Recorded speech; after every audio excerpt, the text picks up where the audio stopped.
시작하면 되나? 아니, 잠깐만.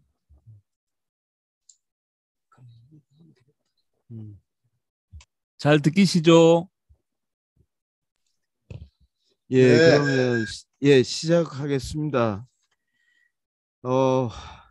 제가 말씀 섬김인데 이거 말씀 전하는 거는 도저히 불가능하고 제 간증을 하려고 하는데요.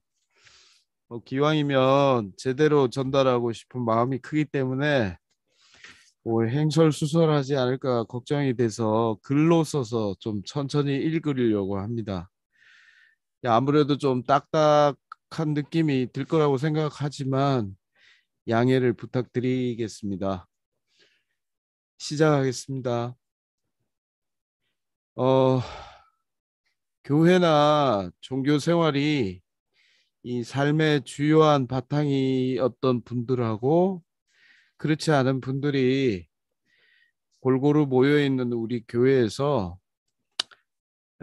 종교인이 되기엔 지나치게 의심 많고 무엇이든 이제 충성스럽지 못한 이방인 기질이 다분한 제가 이렇게 대구교회 앞에서 이렇게 간증의 기회를 얻게 돼서 몸에 안 맞는 옷을 입은 것처럼 어색한데 또 한편으로는 영광으로 생각하고 있습니다.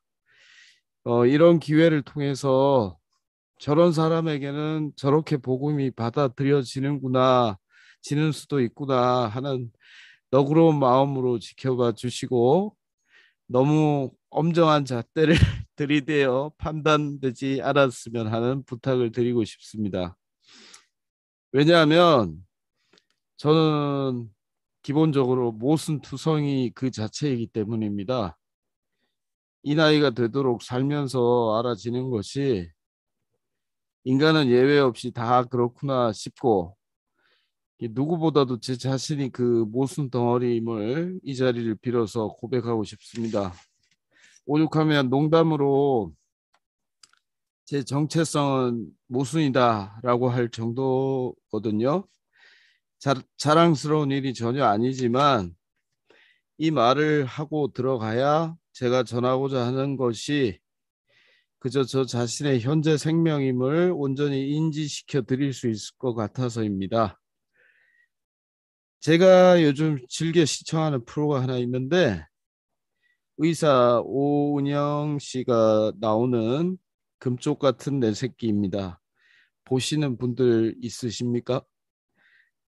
사춘기 아이를 키우는 부모 입장에서 모르던 거를 알게 되는 것도 많고 재미있게 보고 있습니다. 한편으로는 하나님의 경륜이 아이의 인생에 온전히 임하기를 바라는 또 다른 입장에서 갈등이 되는 측면이 있더군요.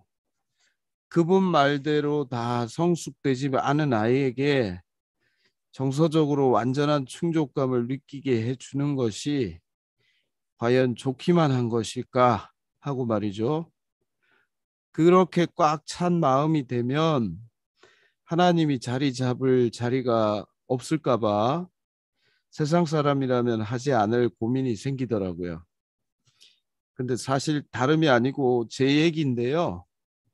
지금이라면 금쪽이에 출연해도 별 이질감이 없었을 어릴 적 저로서는 문제투성이라고는 할 수 없겠지만 분명히 말할 수 있는 점은 살아오면서 무조건적인 사랑을 받아본 경험이 없다는 점입니다. 졸지의 아버지가 제 나이 6살 때 사고로 돌아가시고 어머니는 혼자 힘으로 어린 두 아이를 키우고 먹고 사는 문제만으로도 버거워지는 상황에 처하시면서 제 편이라고 자연스럽게 느끼게 하는 애정을 받을 기회가 없었습니다. 돌아보면 언제나 세상은 대체로 냉담하고 무관심하며 엄격한 눈으로 저를 들여다보는 것 같았다고 기억합니다.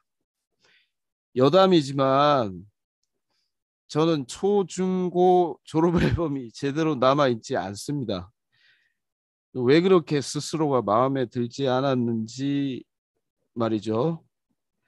20살 가까이 이런 식으로 살다 보니까 몇 가지 정신적인 문제가 발생을 했고, 무엇보다도 결핍감이라는 큰 구멍이 마음에 자리 잡게 되었습니다. 뭘 하든 공허함과 허무함이 따라왔습니다. 그 결핍감을 채워줄 무언가를 본능적으로 찾게 되었습니다. 그 결과로 관심이 가고 결핍감 해소의 가능성이 엿보이면 중독 수준의 집착이 습관처럼 생기게 되었습니다. 그렇게 나의 문제를 해결해 주리라고 세상에서 기대했던 것들은 결국 대부분 물질적이고 조건적이며 일시적인 것으로서 끊임없는 노력과 애씀 또 건강의 훼손을 대가로 요구했습니다. 변하지 않는 소위 자존감의 바탕이 되고 나의 존재 이유를 정당화시켜줄 그런 무언가를 찾으려고 무던히도 애를 썼지만 결국 찾을 수 없었습니다. 40을 넘어서고 몇 년 후인 2014년 4월 며칠 아침 출근 시간에 눈을 떴는데 일어나지를 못하고 두어 시간을 멍하니 누워 있다가 곧바로 병원에 가가지고 우울증 진단서를 발급받아서 병휴직을 신청했습니다. 그리고 한 달 뒤 5월 어머니는 암 진단을 받으셨습니다. 수술을 통해 큰 덩어리만 제거했습니다. 이때 무렵 삶과 죽음에 대한 진지한 고민을 갖게 되었다고 기억합니다. 답이 있다면 뭐든 알아야 찾을 수 있을 것이라 생각해서 세상적인 지식이나 지혜들 또 교회 말씀들에 본격적인 관심을 가지게 되었습니다. 그러다가 2016년 어머니께서 그동안 전이된 암으로 돌아가시게 되었습니다. 또 답을 찾기 위한 노력이 특별한 결실을 거두지 못하다가 끝에는 탈진 지경에 이르렀던 것 같습니다. 2017년 말 교직을 그만두기로 결심하고 사표를 내었는데 어떻게 반려가 되어 다음 한 해를 또 휴직하는 것으로 정리가 되었습니다.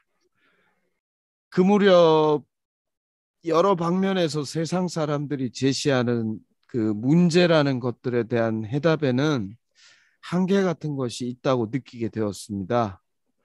문제 제기는 많은데 나의 마음을 꽉 채워주는 해결책을 제시하지는 못한다는 생각을 하게 되더라고요.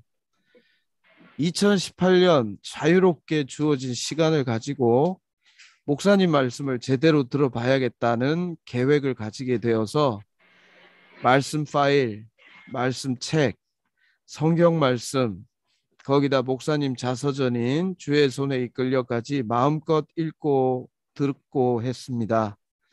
설교대회 1등 하셨다는 얘기에 고개가 끄덕여질 만큼 저는 목사님 말씀하시는 방식이 마음에 들었습니다. 그러다 보니 목사님 자신이 궁금해지게 되었고 어느덧 제 삶에 깊숙이 들어온 것을 알게 되었습니다. 그렇게 찾고 헤매던 완전한 인생의 해답이라고 믿는 내 존재 이유를 목사님의 말씀 안에서 찾았다고 확신하면서 목사님의 예수관이랄까 혹은 신앙관을 내 것으로 인정하면서 그동안 절대적인 가치라는 것을 좀처럼 인정하지 않던 제 인생에 큰 전환점이 찾아왔음을 느낄 수 있었습니다. 그렇게 2021년 10월 무렵까지 그 정체성을 유지하며 흔들림 없이 살았다고 생각합니다. 그러다가 그 10월 이후 신무비 예수 말씀의 본격적인 등장과 함께 혼란이 시작되었습니다. 처음에는 뭐가 다른지 종잡을 수 없다가 시간이 지나면서 하나 둘씩 차이를 발견하게 되었습니다. 하지만 코로나로 인한 교회 출석의 제한과 목사님 건강 문제로 목사님 말씀 공급의 중단으로 인해 저의 의문 해소의 길이 막혀버렸습니다. 물론 다른 형제 자매님들이 목사님의 말씀을 전하셨지만 다소간 저한테는 충분치 않았던 것이 사실입니다. 어쨌든 이러한 소통 부재는 관계의 악화를 야기하기 시작했던 것 같습니다. 목사님에 대한 오해와 실망이 생겼고 이후에는 분노를 느끼는 경우도 때때로 있었습니다. 다시 내 인생의 어떤 절대적 존재 이유가 희미해지기 시작하는 것 같았고 지병인 우울증마저 좀 심상치 않아지는 징후를 느끼게 되었습니다. 그때는 그 당시 듣고 보는 말씀 내용의 실체가 잡히지가 않는 그냥 스쳐 지나가는 경우가 많았던 것 같습니다. 악순환이 일어나는 상황이었죠. 내게 별로 양식이 되지 않는다고 느껴지니까 말씀에 대한 열이나 집중력도 약해지게 되었습니다.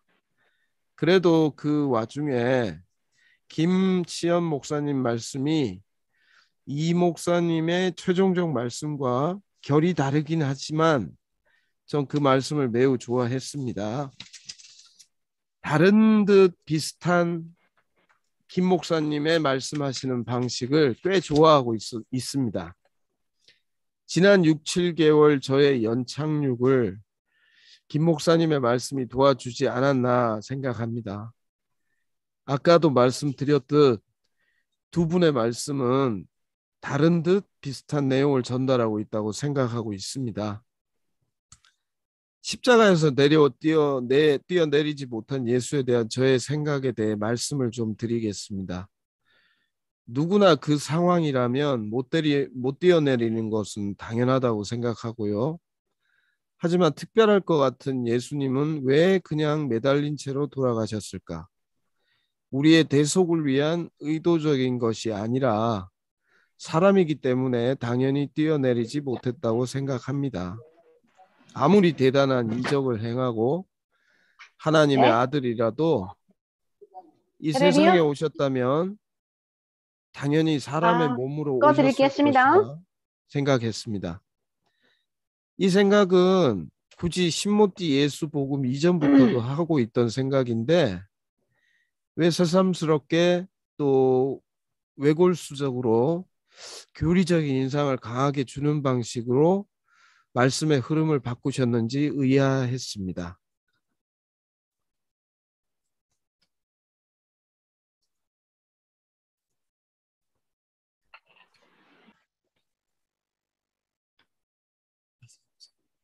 들리시나요? 여보 듣기나? 예, 계속하겠습니다.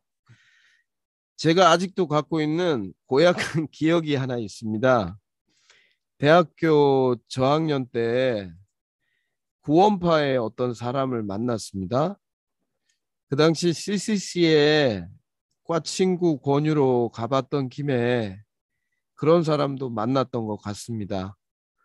근데 언젠가 저에게 대뜸 구원에 대한 확신이 있느냐고 묻더군요. 다 짐작하시다시피 잘 모르겠다고 하니 기독교를 믿겠다면서 이런 중요한 걸 모르니 내가 직접 가르쳐 주겠다. 그런 약간 고학적이랄까? 좀 직설적으로 말하면 좀 이 네 가지가 없는 접근 방식이 몹시 불쾌했습니다.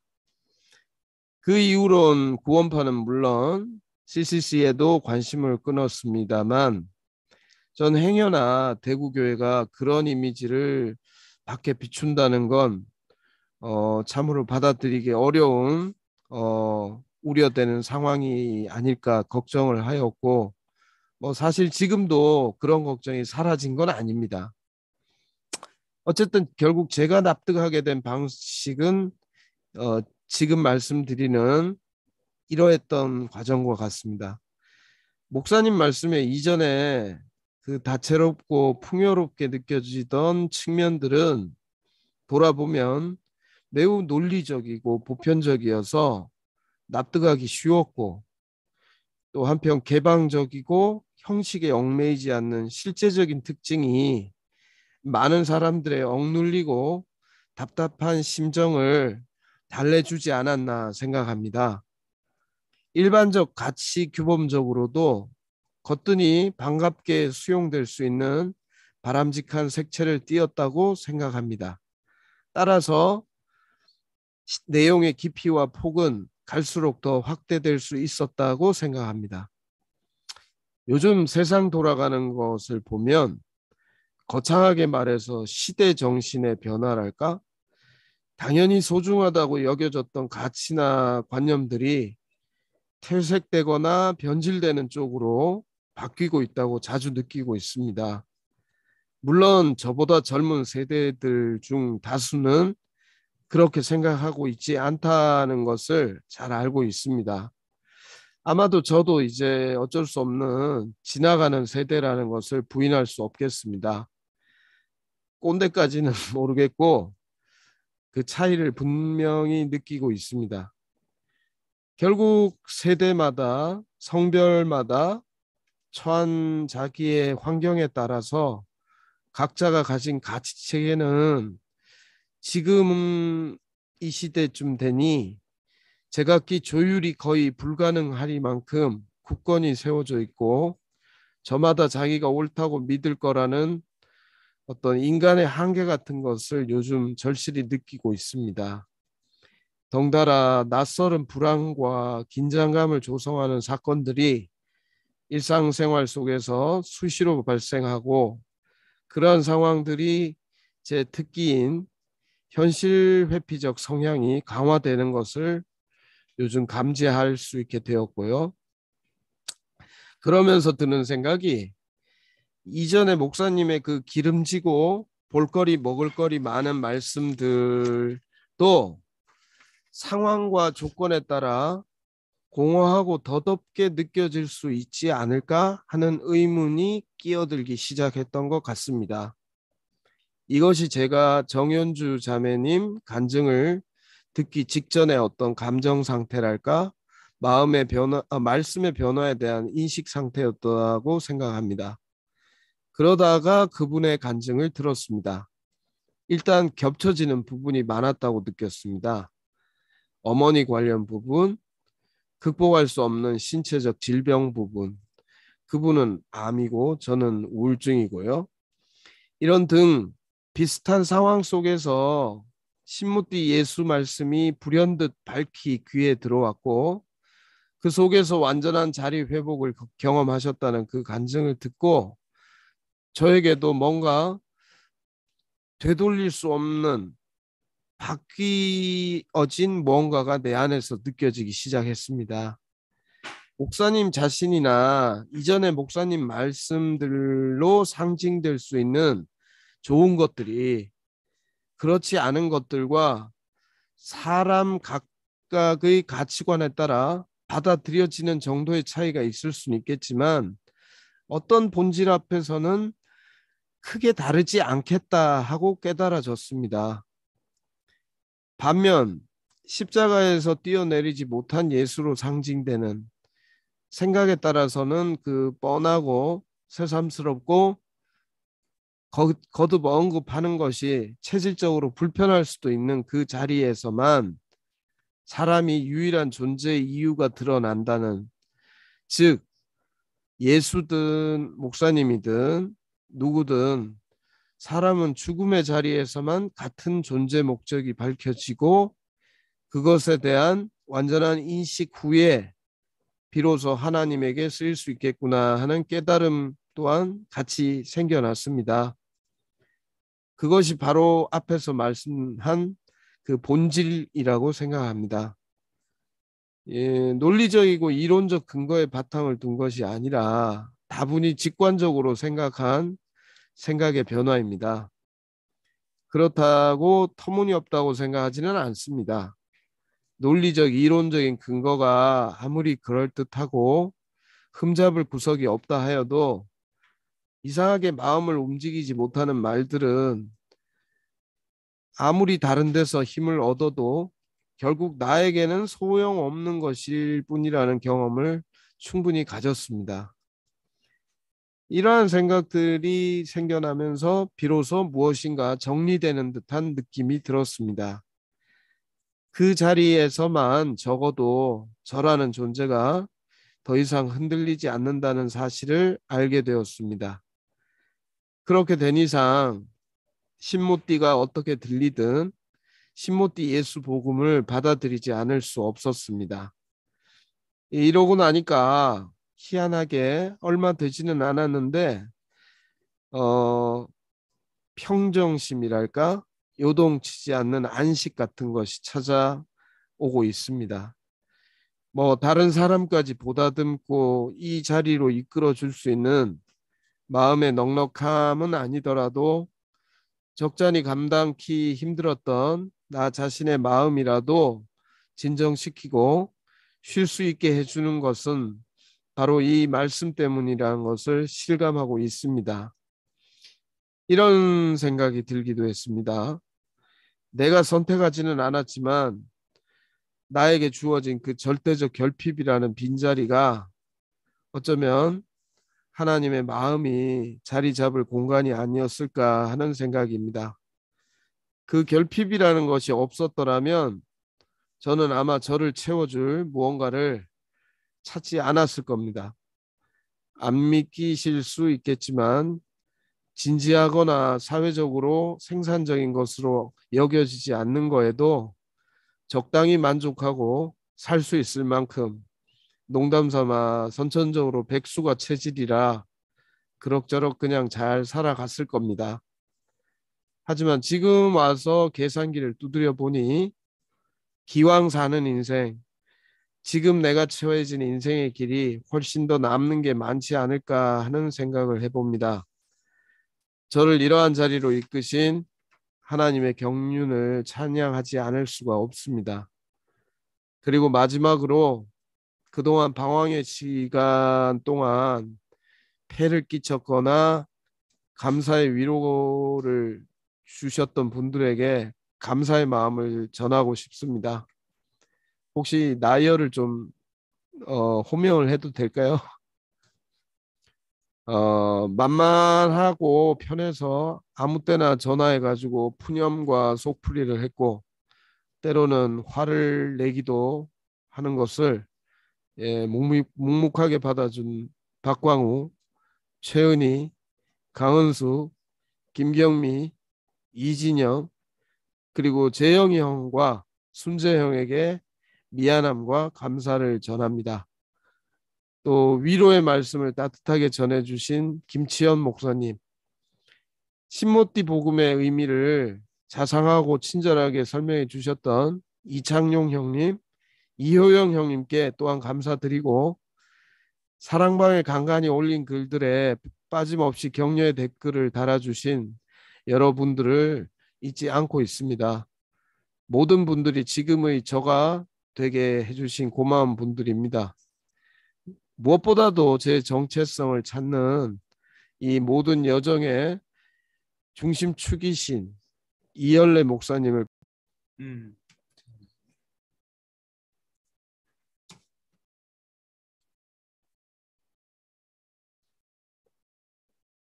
이게 소리가 들리나? 어?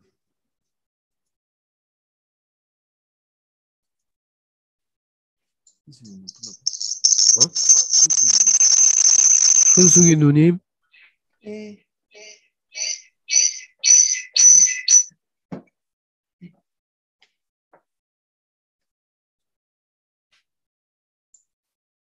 현숙이 누나 말씀하세요. 신은숙 누님.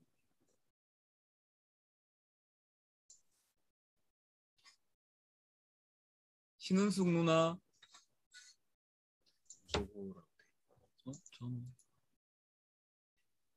음소거 맞아요. 이렇게 하면 돼. 제가 간청할까요? 예. 예. 제가 아이패드까지 틀어놔가지고 소음이 돼가. 제가 오늘 뭐가 개인적인 사정이 있어가지고 늦었나 싶었는데 방송사고로 제가 다 듣게 돼서 너무 감사합니다. 예, 참, 예, 간단하고도 아주 가장, 예, 명확하게 글로 적어서 표현하니까 역시 문과를 전공한 형제님의 실력이 발휘됐고요. 군더더기 없는 말씀을 너무 잘 들었습니다. 마지막에 예, 그 가장 감명 깊었던 거는 일찍이 예, 아버지를 여의고 알 수 없는 그 절대적인 결핍, 무엇으로도 메꿔지지 않는 결핍이 있었는데 그것이 없었더라면 내가 이 자리에 왔을까 하는 그 감정이 너무 가슴 울렸고요. 예.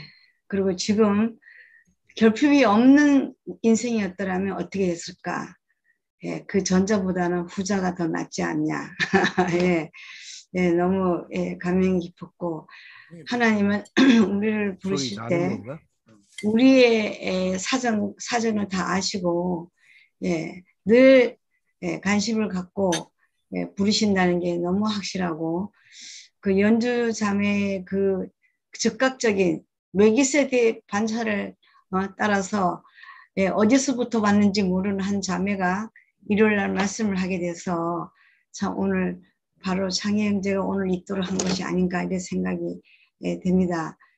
우리는 늘 이렇게 생각합니다. 도대체 목사님은 과거의 말씀과 지금 말씀이 뭐가 다른가 그런 의문을 많이 가졌는데 예, 이번 수요일날 말씀하셨죠. 뿌리가 뿌리에서 예, 싹이 나고 줄기가 나고 예, 그 다음에 꽃이 피고 그 다음에 열매가 나고 다 한 나무에서 일어나는 사건이죠. 우리는 지금 열매를 누리고 있는 예, 지금 열매가 돼서 곧 우리가 또 씨가 되는 그런 놀라운 예, 완전한 복음 시대에 왔다는 게 너무 감사드립니다. 그걸 저는 요즘 이렇게 말을 바꾸고 싶습니다. 판이 바뀌었다. 예, 판이 바뀌었다. 그래서 예수님이 가늠하다 현장에 잡힌 여인에게 예수님을 함정에 넣으려고 했지만 예수님은 누구든지 죄 있는 자가 먼저 돌을 던지라 하신 이 말씀은 뭐였는가? 예수님이 지혜가 놀라워서 인간적인 지혜가 놀라워서 그런가?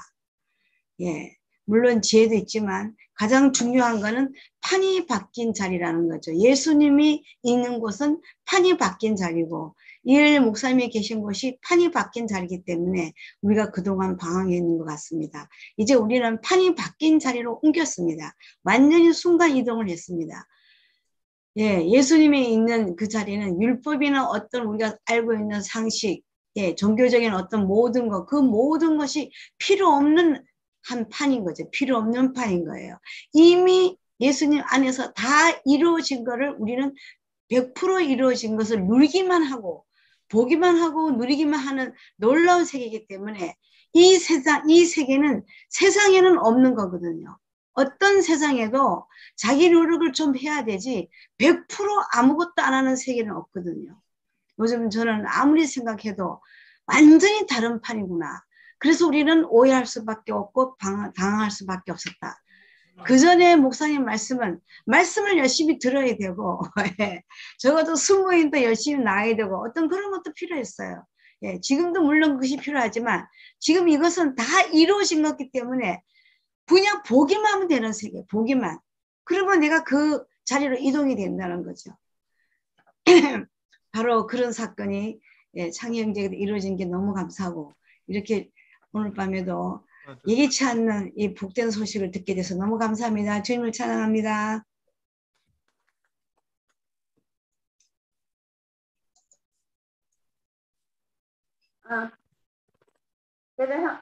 목소리 들립니까?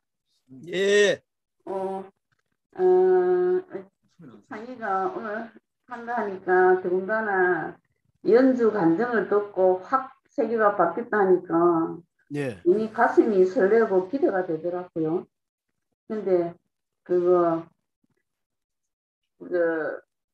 이 짧은 감정 안에 창희가 생각보다 짧게 해가지고 약간 좀 섭섭하지만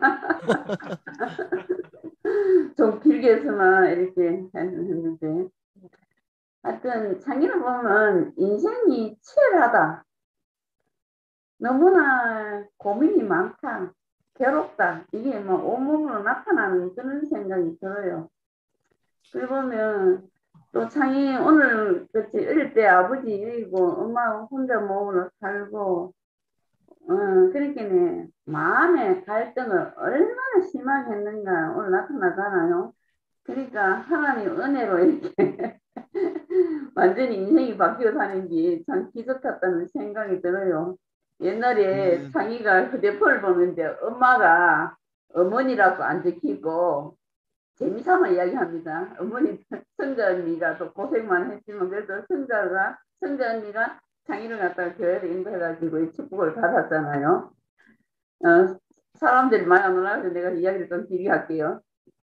근데 엄마의 휴대폰에 애증 그러니까 사랑의 애자하고 정오할 정자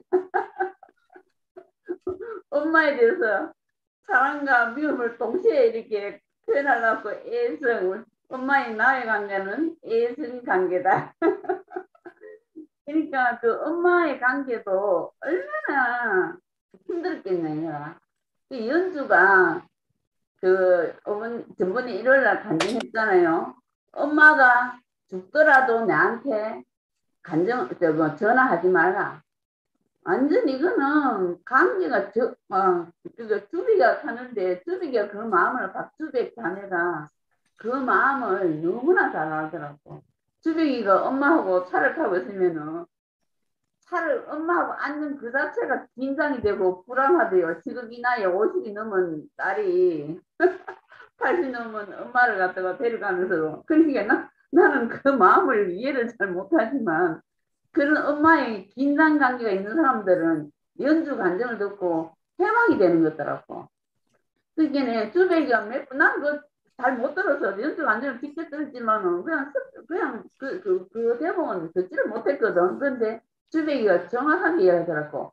오늘 연주가 엄마가 죽더라도 나한테 전화하지 말라.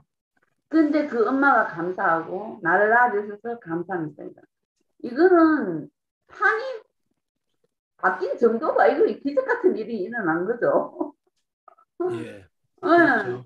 죽어도 전하지 말라 하는 그 엄마의 관계가 더군다나 그 엄마의 관계가 너무 힘들어가지고 정신과 상담을 받고 싶은 그 연주가 그렇게 깨끗하고 당당하고 이 신분의 보험이 엄청난 이 구석의 보험이 너무나 엄청난 위력을 가졌다는 게 자기 자신으로 돈대로 그렇게 살아내잖아요. 그러니까 목사님도 너무 기뻐하고 거기에다가 창의가 연주 간증을 듣고 완전히 판이 바뀌가지고 그러니까 그 우울증도 씻어지고 마음의 평정, 요동치 않는 안식 그게 내한테 와가지고 진정으로 쉴 수 있다는 게 기적이잖아요. 할렐루야. 아멘. 이게 목사님 복음은 대단한 거예요. 그러니까 그 목사님이 그 이전의 말씀은 기름지고 풍요하고 하여튼 그 사람의 마음을 어루만지고 굉장히 그 입에 딱딱 맞잖아요. 자기도 얘기했지만 그렇지만 이 신문의 복음은 더 풍성하고 더 기름지고 그래. 실제로는 너무 좋아가지고 한마디로 하다 보니까 신문의 복음이 너무 좋습니다. 이 구속이 복음이 너무 좋다. 설명을 하다 보니 너무 길어가지고 한마디로 하게 듣게 되는 거라. 이 한마디 속에 엄청난 내용이 있는 거라. 그 평정심 갖다 말로 달아서 끝없이 이야기할 수 있잖아요. 그렇죠? 내가 요동치 않는 그 안식. 이것도 끝없이 내가 설명할 수 있다니까요. 그러니까 이 풍성하고 온전한 세계라. 이 목사님이 구속. 이게 정말로 우리 존재의 이유를 찾을 수 있고 하나님이 쓸 수 있는 자리고 그 죽음이 있는 이 인생이 아무것도 아닌 인생이잖아요. 하나님이 쓸 수 있는 인생. 예수 안에 있는 거. 내려오지 못한 예수. 그러니까 창의가 직관적으로 들었다 그러잖아요. 이 직관적이라. 딱 들리기만 하면은 순간 이동해요. 연주야 안녕. 연주가 너무너무 막 온 교회에 막 완전히 연주 안에서 완전히 살아났어요. 그래서 목사님이 너무너무 기뻐하다. 어제도 가니까 연주 이야기 하더라고. 목사님이 얼마나 큰 기쁨이 됐으면 그렇게 하겠냐고.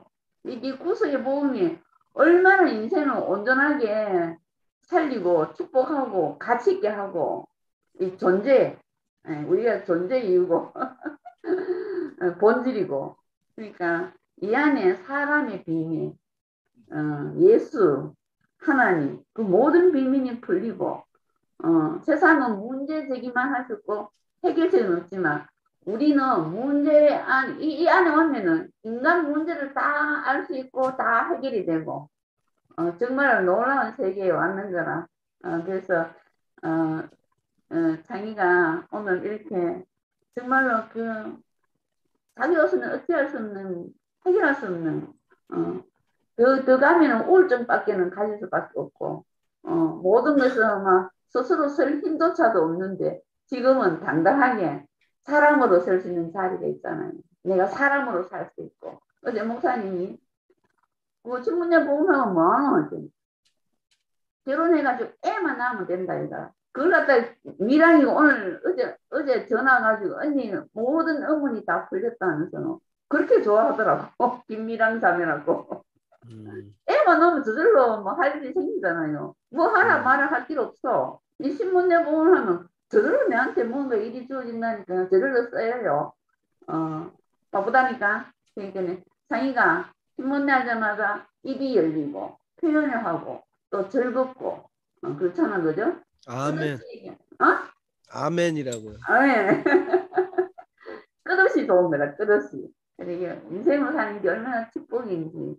목사님이 구석에 복음을 갖다 마지막에 열어든지 온 인류의 소망이에요. 안 그러면 인생 문제를 해결할 수가 없어. 그거 인생 문제를 해결하는 게 목적이 아니고 하나님께 쓰여야 됩니다. 하나님께. 하나님 표현을 사는 것이 너무나 감사합니다.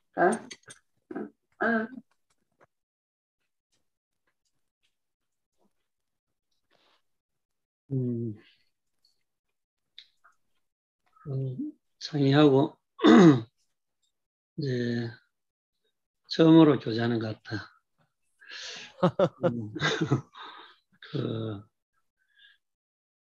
참 이 구속의 복음을 이렇게 듣고 좋아한다는 자체가 참 너무 기쁜 일이고,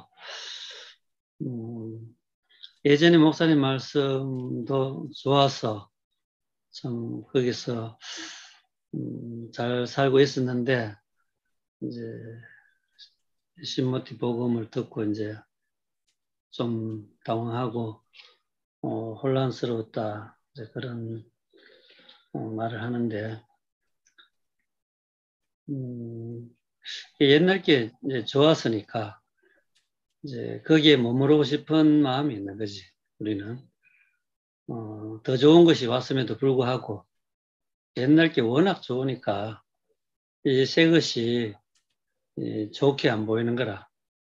옛날 게 너무 좋아가지고 사실을 알고 보면 이 새로운 복음이, 구속의 복음이 옛날 거하고는 비교할 수 없는 완전히 차원이 다른 새로운 복음인데, 물론 이제 같은 노선에서 나온 거지만 이건 열매란 말이에요. 열매. 그러니까 옛날에는 아름다운 꽃이 아름답지만 지금은 열매니까 보기는 별로 없지, 볼 건 없지. 근데 열매는 먹을 수 있고 재생산 가능하고 생명력이 풍부한 거지. 꽃은 아무리 아름다워도 생명이 재생산이 안 돼. 그냥 보고 끝나버리지. 이전에 목사님의 복음은 재생산이 안 되는 복음인 거라. 보기는 좋고 듣기는 좋고 누리기는 좋지만 내 것이 안 된다면 내 것이. 내 생명이 안 되는 거라. 이 구속의 복음은 바로 내 생명이 되고 내 것이 되는 복음인 거라. 그러니까 이게 탁월하지, 탁월해. 그러니까 이제 그 모양만 보면 옛날 복음은 내한테 위로해주고 편안해주고 정말 이렇게 좋은 말씀이니까 안식할 수 있고 쉴 수 있는 그런 복음이었다면 지금 이 구속의 복음은 우리 자신의 존재를 바꿔버리는, 생명을 바꿔버리는, 이건 아주 놀라운 복음이고, 그래서 이제 장이가 참 잠시 혼란이 왔지만 연주 자매로 인해서 이 구속의 복음을 발견했다는 것은 놀라운 축복이지. 왜냐하면 이 구속의 복음은 실제로 변화된 사람을 보는 게 가장 빠르거든. 어떤 이론이 아니고 실제이기 때문에. 이게 잘못 알면 이건 뭐 신모티 자꾸 외치는 거니까 이론으로 알기 쉬운데 이론이 아니고 사람을 실제로 변화시키는 놀라운 생명인 거라. 그래서 연주 자매가 나는 전 목사님도 참 너무 귀하게 생각하니까 교회 앞에 세웠는데, 야, 나도 참 연주 자매가 우리 교회에 이렇게 이번에 참 말씀을 했다는 게 난 너무 감사해. 왜냐하면 이건 구속의 복음의 그 열매라, 열매. 연주 자매가 열매라. 그러니까 이 열매를 보면 우리가 부인할 수 없는 거라. 그러니까 모든 말들이 잠잠해지는 거지. 뭐. 왜 그 같은 말 자꾸 하느냐, 왜 떠드느냐, 이런 말을 이제 우리 할 수가 없지. 왜냐하면 이 열매가 나왔으니까. 이 구속의 복음으로 인해서 인생이 뒤집어지고 변화된 한 사람을 우리가 본다는 것은 놀라운 일이지. 사실은 이엘레 목사님이 그런 분이라. 이엘레 목사님이 구속의 예수를 만나기 전에는 예수를 못 만났다 하잖아. 아무리 놀라운 말씀을 하고 우리한테 은혜 넘치는 말씀을 해도 예수를 못 만났다 하잖아. 근데 십자가에서 못 내려온 예수를 딱 만나고 예수를 만났다 하잖아. 예수를 만났다. 예수와 결혼했다. 이건 놀라운 열매지. 놀라운 열매라. 그 열매를 우리 앞에 내놨는데 우리는 이 열매가 맛없다. 옛날에 꽃이 좋았다. 이 열매는 맛없다. 이렇게 하고 앉았단 말이야. 열매를 못 먹고. 그러니까 이게 우리가 배가 불러서 그렇지. 정말 배가 고프면 이 열매가 얼마나 달콤한 양식인데. 우리 연주처럼 배고프고 가난하니까 얼마나 이게 맛있는 음식이 돼가지고 인생을 완전히 뒤집어졌잖아. 그지? 나도 우리 창희 형제가 이 구속의 복음을 듣고 참 우울증도 앓고 뭐 인생에 고생을 많이 했는데 그 파란만장한 인생이 완전히 연주처럼 뒤집어질 거라고 나는 확신을 해요. 오늘 뭐 표현이 다는 안 됐지만 그 인생이 뒤집어지면 또 연주처럼 교회 앞에 한번 써야지. 그날이 오리라고 나는 생각이 되고, 나도 몇 년 전에, 5년 전에 이 십자가에서 뛰어내릴 수 없는 예수가 딱 보여가지고, 내가 드디어 복음을 전할, 가슴 뛰는 복음이 전할 복음이 생긴 거야. 내가 이제 복음을 전한 사람은 내가, 부름받았는데, 이제 진짜 그 복음을 전할 사람으로 살 수 있게 된 거야. 십자가에 뛰어내릴 수 없는 예수가 나로 보이는데, 목사님 그 부미 병원에서 이제 시가 완성됐다. 이제 시를 뿌리기만 하면 된다. 십자가에서 못 내려온 예수가 시다. 새로운 인류의 시다. 바로 너 자신이다. 그 예수 안에 우리 모두가 있다. 이 말 듣는데 완전히 뭐 새로운 세계가 열리더라고. 그래 이거는 예수와 내가 완전히 하나로, 내가 예수로 사는 이런 혁명적인 변화가 온 거야. 그때부터 매일은 아니지만 하여튼 경북대학교에 갔는데, 그러니까 우리가 이 복음을 전할 뜨거운 가슴 뛰게 전할 복음이 있다는 것은 얼마나 이것은 행복인지 몰라. 남한테 이 복음을 줄 수 있다는 거, 말할 수 있고 축복을 줄 수 있는 이 사람이 된다는 것은 놀라운 축복이지. 우리 연주가 지금 그런 마음일 거야. 지금 몸이 아프지만 아마 온 세상 앞에 이 가슴 뛰는 복음, 구속의 복음을 막 전하고 싶은 뜨거운 마음이 있을 거야, 연주. 맞지? 그럴 거야. 그치? 왜냐면 이거는 내가 예수로, 완전히 내하고 예수하고 내가 끝나고 예수로 사는, 예수로 거듭나는 인생이 뒤집어지는 사건이라니까, 이 구속의 사건이. 그러니까 우리 창희가 나는 기대가 되고, 젊은 날에 하루라도 젊을 때 이 복음을 알고 복음을 전한 사람을 산다는 것은 놀라운 축복이고, 그지? 거듭난 인생. 이렇게 산다는 게 너무나 감사하고, 은혜고 축복이죠. 우리 창의는 예, 뭐, 형제를 사랑하고 예, 이래가 됩니다. 주님을 찬양합니다. 아멘. 아니, 진짜 뭐 저뿐만 아니라 그런 분들이 꽤 많이 계시리라고 생각을 하는데, 진짜 제가 다이어리를 쓰거든요. 다이어리를 지난 한 작년 10월 거부터 이렇게 쭉 한번 읽어봤어요. 아우, 진짜 파란만장하더라고요. 뭐 너무 너무 힘들었던 일들도 많았고 내 스스로가, 근데 이런 마음의 변화가 생긴 것만으로, 물론 뭐 저기 지금 화면에 계시는 정현주 자매님이 아마 진짜 너무 그 전환점이 된 말씀이셨어요. 예. 근데 어쨌든 저로서는 뭐 이런 변화랄까요? 예, 이거를 지금 십자가에서 뛰어내리지 못하는 예수라는 이 말에, 제 무게 중심이 이렇게 기울게 됐다는 것만 해도 저로서는 놀라운 일이죠. 예. 6개월, 7개월 전에는 상상도 못하던, 병훈이 형님 아실 거예요, 아마. 그때 되게 어, 예. 뭐 역시 변하는 게 생명이구나. 생명은 변하는구나. 그런 걸 느끼는 걸 정말 공감하고 있습니다. 아멘.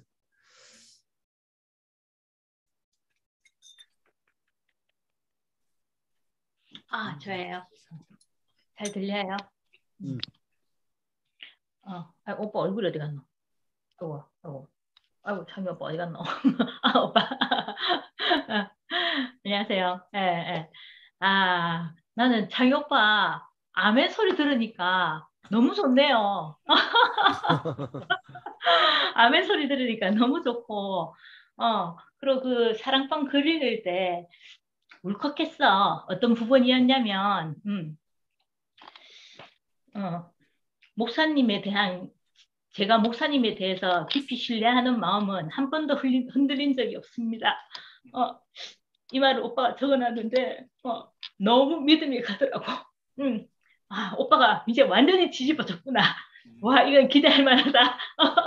그리고 연수 언니 간증 듣고, 그 십자가에서 내려올 수 없는 예수, 이 예수가 나로 발견되고, 이 사람이 참 사람이구나. 이렇게 발견됐다고 하니까, 요즘 이것만큼 기쁜 소식이 어디 있어요, 그죠?